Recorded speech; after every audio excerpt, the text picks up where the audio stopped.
মতি 28:19-20 পদে লেখা আছে, অতএব তোমরা গিয়া সমুদায় জাতিকে শিষ্য করো, পিতার ও পুত্রের ও পবিত্র আত্মার নামে তাহাদিগকে বাপ্তাইজ করো। আমি তোমাদিগকে যা যা আজ্ঞা করিয়াছি সে সমস্ত পালন করিতে তাহাদিগকে শিক্ষা দেও।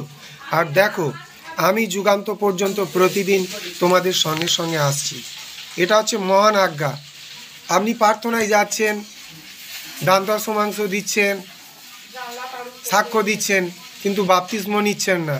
কিন্তু আপনাকে বাপ্তিস্ম নিতে হবে, এটা প্রভু বলছেন, এটা প্রভু যিশুর মহান আজ্ঞা। অনেকে ভুল বোঝাবে যে আপনার বাপ্তিস্ম নিতে হবে না, আপনি গান প্রার্থনা করুন।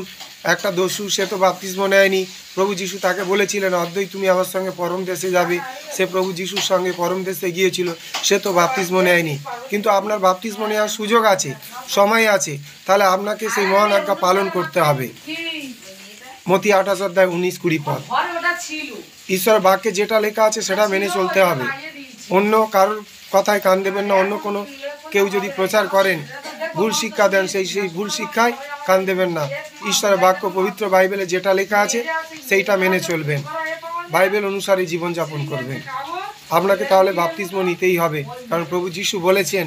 আবার আমি বলছি, মতি 28:19-20 পদে লেখা আছে, অতএব তোমরা গিয়া সমুদায় জাতিকে শিষ্য করো, পিতার ও পুত্রের ও পবিত্র আত্মার নামে তাহাদিগকে বাপ্তাইজ করো।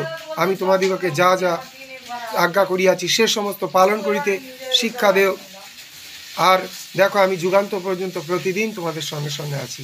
তাহলে আমাদের সবাইকে বাপ্তিস্ম নিতে হবে, যারা যারা বাপ্তিস্ম নিইনি, তবেই আমরা ঈশ্বরের মহান আজ্ঞা পালন করব। জয় যিশু।